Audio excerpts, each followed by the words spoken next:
Hello everyone, welcome back to my channel which is future with tarot. And ये जो reading होने वाली है वो होगी what is coming towards you in the month of October in your professional life, या फिर आप कह सकते हैं कि करियर लाइफ या बिजनेस लाइफ। ओके गाइस, तो एरीज आपके लिए इस रीडिंग में ये है कि अभी आप जिस भी पोजीशन पे है ना, उस पोजीशन पे आपको ना बहुत ज़्यादा काम करना पड़ेगा अभी भी अक्टूबर के मंथ में। क्योंकि आपका क्या चल रहा है कि जैसे आपको एक काम दे दिया जो आप ऑलरेडी पहले से काम कर रहे थे ना, उस काम के अलावा भी आपको कुछ दूसरा काम दिया गया है। तो आप क्या कर रहे हो कि मेरी करियर ग्रोथ होगी उस पाथ पे, तो आप ना अपने एक काम पर ज़्यादा फोकस कर रहे हो इस टाइम पे, है ना। जो पुरानी चीज़ें थी आपको लगता है कि मुझे उसमें सब कुछ आता है, मुझसे कोई गलती नहीं होगी एंड मैं उसको ईजिली कर लूँगा। तो आप क्या कर रहे हो, आपका फोकस उस काम पे कम है एंड आपका फोकस दूसरे काम पे, नए प्रोजेक्ट पे ज़्यादा है।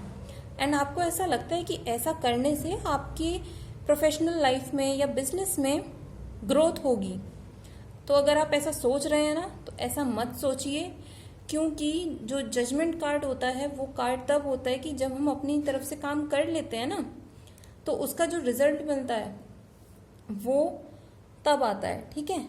लेकिन जब हम इक्वल देंगे ही नहीं दोनों प्रोजेक्ट्स में, तो हम कैसे ये कह सकते हैं कि हमें रिजल्ट्स अच्छे मिलेंगे।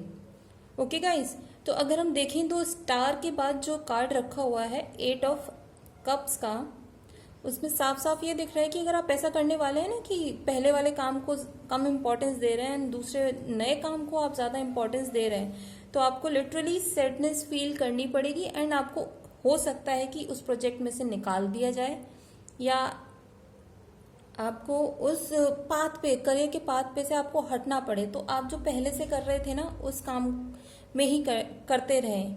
क्योंकि अगर हम आगे देखते हैं तो टावर कार्ड इसमें शो हो रहा है। टावर कार्ड का क्या होता है कि जैसा भी आपकी इस टाइम पे माइंडसेट है ना चीज़ों को लेके कि मैं इस तरीके से काम करूँगा तो मुझे चीज़ें अच्छी मिलेंगी, तो ये आपकी थिंकिंग, ये आपका माइंडसेट गलत है।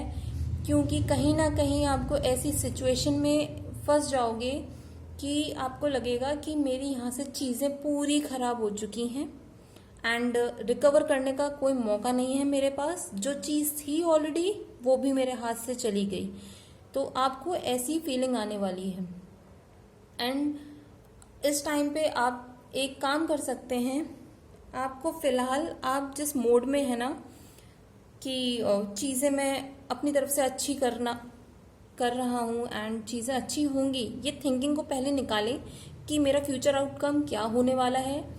पहले तो आप ये देखिए कि आप जो काम कर रहे हैं या जिस करियर पाथ पे हैं या फिर आपने जिस बिजनेस में अपना इन्वेस्ट किया है, आप उसको देखें कि आप उस प्रोसेस को कर तरीके से रहे हैं या नहीं। मीन्स आपका उसको करने का जो तरीका है ना, उसको फुल मोड में काम कर रहे हैं, इक्वली उसको टाइम दे रहे हैं, या फिर आपने जो जर्नी चूज की है क्या वो सही है। आपको इन सब चीज़ों को लेके पहले एक बार और सोचना पड़ेगा एंड तभी आपको चीज़ें ठीक करनी होंगी। क्योंकि आपकी इस कंडीशन में ना तो ये दिख रहा है कि भाई आप अपने अकॉर्डिंग चीज़ें करे जा रहे हैं। आपको ऐसा लगता है कि आप ना 9 ऑफ कप्स की पोजीशन में बैठे हुए हैं कि भाई मैं ना इमोशनली फुलफिल हूँ, मैं राजा हूँ, मैं कर सकता हूँ। मतलब बड़े वाले राजा नहीं, जिस फील्ड में हैं आप, हाँ आपको लगता है कि वो पोजीशन आपके लिए बिल्कुल सही है, आप चीज़ें सही तरीके से कर रहे हो। बट नहीं गाइस, ऐसा नहीं है, आपको गाइडेंस लेनी पड़ेगी।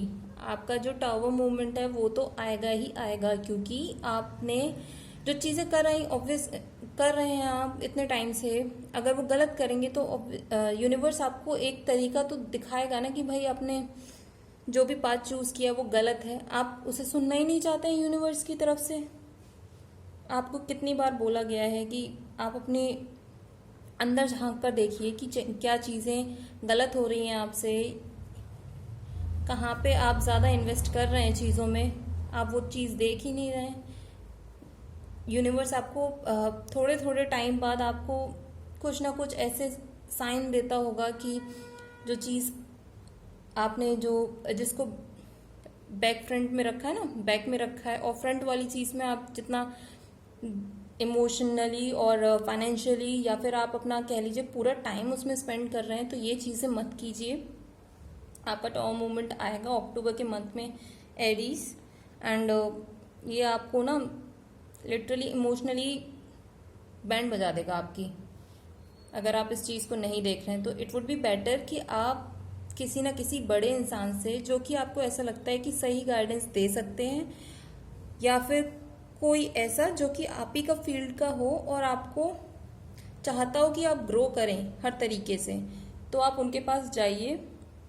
एंड उस मोड में मत जाइएगा कि भाई वो खुद तो कुछ कर नहीं पाया, भले ही बड़ी पोजीशन पे है, वो चापलूसी करके बैठा है, तो ऐसा मत सोचिएगा कि अगर आपको ये फीलिंग आ रही है कि भाई सामने वाले बंदे की ही आप ये देख रहे हैं कि पोजीशन उसको जैसे मिली है वो उसके लिए काबिल है या नहीं है, ये सब छोड़ दीजिए। आप अपने सीनियर के पास जाइए, भले ही आपको नाक रगड़नी पड़े, आप उसको बोलिए कि भाई मैं क्या चीज़ें गलत कर रहा हूँ या सही कर रहा हूँ, मुझे बताइए, एक पाथ बताइए जिससे कि मैं अपनी सिचुएशन में से आगे मूव कर पाऊँ। क्योंकि मेरे को जितना बड़ा नुकसान होना है वो तो होगा, पर मैं ये नहीं चाहता कि कंप्लीट लॉस हो जाए। तो उस चीज़ को आप देखिए, क्योंकि आप देख सकते हैं कि 9 ऑफ वॉन्ड्स की जो एनर्जी है वो ऐसी है कि आपने इतनी मेहनत करी है, पूरा टाइम इस चीज़ में इन्वेस्ट कर दिया, ग्रोथ होगी ग्रोथ होगी, बट ग्रोथ तो हुई नहीं, उल्टा लॉस हो गया। तो आप उस टेंशन में भी हैं, जबकि आपने ऑलमोस्ट अपना 90% काम कर लिया है। आप इतनी टायर्ड फीलिंग के साथ अपने चीज़ों को करेंगे ना, मतलब आपका चाहे प्रोफेशनल लाइफ हो, किसी भी कंपनी में जॉब कर रहे हो, या फिर आप किसी भी बिजनेस में हो, आपने अभी अभी कोई नया काम स्टार्ट किया है, या फिर आपने जो करियर पाथ अभी चूज़ किया है, उन सब चीज़ों का ना एक ही चीज़ दिख रही है कि जो काम करने का तरीका है वो आपका गलत है। आपको उसे देखना होगा एंड अपनी जो कमियां हैं उसे इम्प्रूव करनी होंगी, वरना यूनिवर्स की तरफ से आपको टावर मूवमेंट झेलना पड़ेगा। एंड जब यूनिवर्स अपनी तरफ से टावर मूवमेंट देता है तो वो चीज़ें ऐसी हो जाती हैं कि हमें लगता है कि अब चीज़ें नहीं सही होंगी। यूनिवर्स जब अपनी तरफ से चीज़ें सिखाता है तो वो कभी कभी हमारे लिए हार्श भी हो सकती हैं। तो बेहतर होगा कि हम पहले खुद से ही सजग हो जाएं, अपनी गलतियों पर काम करें, अपने फोकस को चेंज करके जहाँ पर लगाना चाहिए या इक्वली देना चाहिए वहाँ पर देखें। एंड अब हम मोनोलॉजी ओरेकल कार्ड से देखते हैं कि यूनिवर्स आपको क्या गाइडेंस दे रहा है अक्टूबर के मंथ में। आपका जो मैसेज है यूनिवर्स की तरफ से वो है look at the bigger picture, full moon in Sagittarius. तो इसमें यही है कि आपको इस टाइम पर ना स्टेप बैक करना होगा। जो भी काम कर रहे हैं रुकिए, थोड़ा सा शांत होइए, अपनी चीज़ों पर मनन कीजिए कि आगे चीज़ें करनी कैसे हैं। अब आपको लिटरली प्लानिंग की ज़रूरत है, वो भी सिर्फ खुद से नहीं, दूसरे लोगों की गाइडेंस लेके चीज़ों को प्लान करें। एंड कोशिश करें कि अभी अगर आप नेगेटिव सिचुएशन से जा रहे हैं तो उसमें भी कुछ ना कुछ पॉजिटिव देखने की कोशिश करें। देखिए कि अगर ये आपके साथ नेगेटिव हो रहा है तो शायद अगर हम इस चीज़ पर काम करेंगे तो फ्यूचर में हमारे लिए कितनी बड़ी पॉजिटिविटी आ सकती है इस चीज़ से। लेकिन इन सब चीज़ों को करते हुए ना आपको कॉन्फिडेंस रखना है, पर ओवर कॉन्फिडेंस नहीं रखना है। मतलब कि जब भी आप अपनी कोई बात कहें ना तो अपने दिमाग से सोच के बात कहें, ये नहीं कि बस बड़बोलेपन में आके अपने चीज़ें बोलते जा रहे हैं बोलते जा रहे हैं, सामने वाले की सुन ही नहीं रहे हैं। तो ये सब चीज़ें आप बिल्कुल भी मत कीजिएगा, क्योंकि ये कुछ नहीं करेगी, आपके लिए हर्डल्स ही क्रिएट करने वाली है। And it would be possible कि ये जो टाइम पीरियड चल रहा है ना आपके लिए थोड़ा एडवेंचरस रहे, हर तरीके से एडवेंचरस इन द सेंस कि आपको चीज़ें नहीं पता है कि फ्यूचर में कैसे प्ले आउट होने वाली हैं, नेगेटिव होंगी या पॉजिटिव होंगी।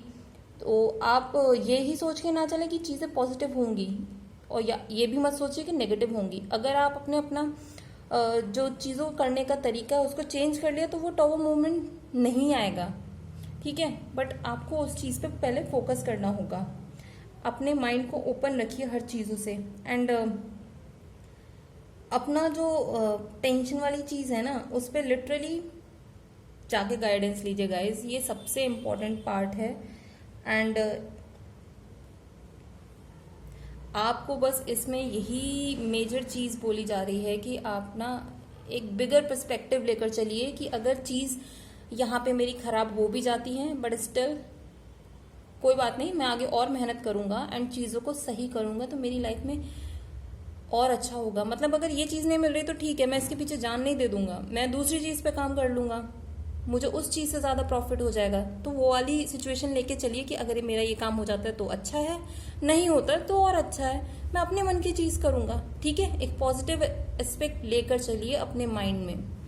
ओके गाइज, अगर आपको ये रीडिंग पसंद आई हो तो do like, share, comment and subscribe to my YouTube channel which is future with tarot.